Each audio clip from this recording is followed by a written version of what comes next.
Welcome back to Talk Pittsburgh. Thank you for spending your afternoon with us. Ahead this half hour, the crowds are gone, so let's shop. We're going inside one of downtown's newest businesses. And it started with a small act of kindness and turned into something much bigger. We're learning about the organization making sure seniors know they still matter.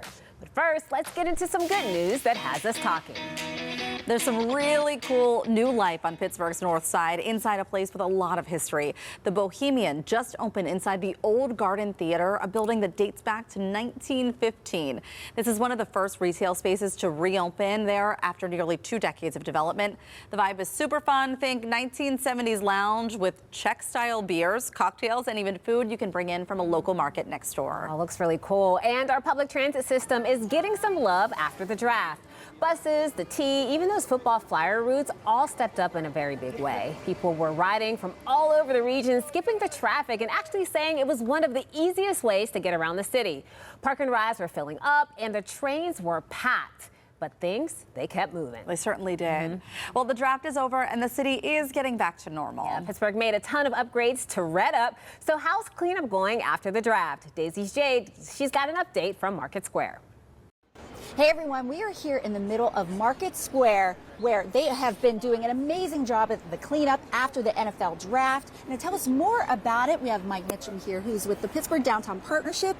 And I must say, congratulations to you and your team because it was an amazing weekend. Great. A lot of help. But, yeah. Yeah. Well, as I'm looking around, I notice it's pretty clean. Yep, it's pretty it's all cleaned cleaned up. up. I mean, it's Monday morning, so you guys must have got started really early. Right. We got started right as the draft wrapped up. It's at Saturday evening. Yeah. And we continued on through yesterday. Still a few things left to do, but it's pretty much ready to open. Yeah, I'm really impressed with how many people just really took care of our city. But you guys have some things that you left up because you're gearing up for the marathon this weekend.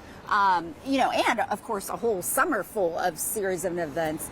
But what was it like even with the cleanup process? I know that you guys had so many partners that really helped you. Sure thing. So our Pittsburgh Downtown Partnership Clean Team, along with the partnership of Renewal Inc., the Western Pennsylvania Conservancy, Pittsburgh Parks, Department of Public Works. Wow. Truly a partnership that helped us throughout the week really clean up not only leading up to the draft, but also the cleanup afterwards. Yeah.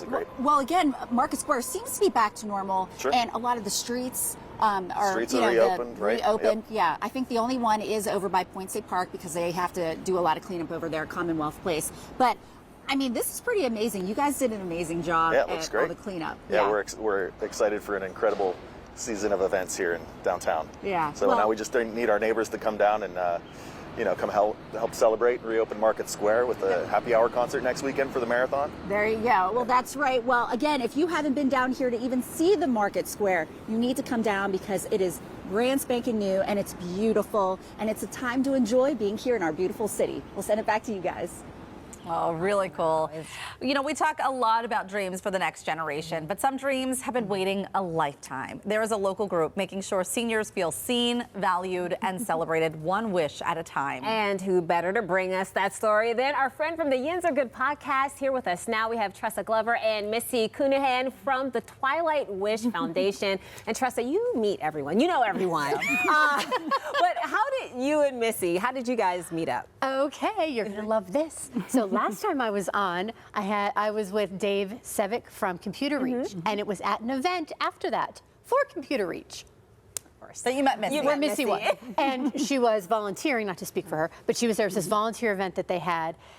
And Missy came up to me after Dave had asked me to say a few things about the show. We were talking about Computer Reach. And Missy approached me and said, I just would really love to tell you about the work I'm doing with this volunteer work I do with Twilight Wish. And I hadn't known about Twilight Wish, and oh my gosh. It's amazing. That's all I kept saying to you was, oh my gosh. Missy, well, tell us a little bit about what you do, because I think so many of us can relate to having that dream to do something, and then life gets in the way, and all of a sudden it becomes it would have been nice to be able to do that, but.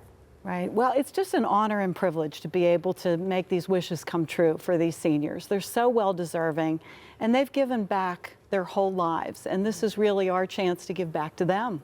Yeah, and so what type of, you grant wishes, right, to these seniors. What type of wishes do you grant? Is it just like, I want to take a trip, or is it something like, I don't know, I want to learn how to knit? Yeah. What does that look like?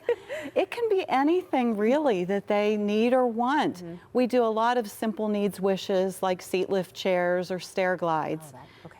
But we also do experiences. We have sent people to the Pirates game, we've sent people to the Steelers game, and we've truly just made their wishes come true for them and their families. Sometimes it can be big, sometimes it can be very small, like mobility and getting around their houses a little bit easier. Right. Tressa, you heard this story and you immediately thought, like, this speaks volumes to what I'm doing with Yins Are Good. Oh my gosh.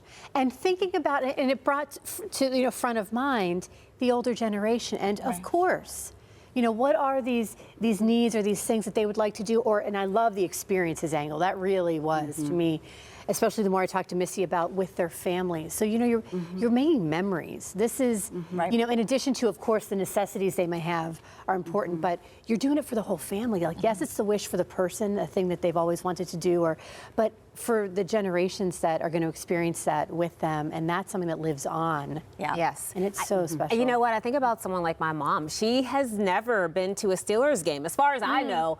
So for something like that might seem maybe smaller to us, I mean, that's huge for them. What has the reaction been?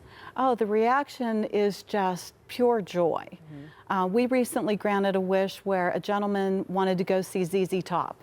That's his favorite performer. Stop. And so ZZ Top's coming to Pittsburgh in May, and so we granted his wish. We got tickets for him and took them over, and he just screamed when he found out. I know. Done through donations and volunteerism? Yes, it's all done through donations. So my volunteers work very hard to fundraise every year. We do all kind of fundraisers throughout the year. We ask for donations on our website. And that's how we make these wishes come true. Who's eligible? Like, how do you sign up for this? You have to be over 65 and meet the income requirements. And that's pretty much it. You just go on our website and apply, or somebody can nominate you. It's fantastic. Wonderful work. I'm so you're connecting. Yes. You're connecting to all the good people in Pittsburgh. I love that. Really good. The Yins Are Good podcast is available on most audio streaming platforms. We're going to have a link to it on our website. All right, still to come on Talk Pittsburgh. We're checking in with Barry Pentar for your first look at the KDKA Evening News. Plus, a local business is returning to downtown. Why they're investing in the space. That's coming up next. Yay, that is so cool.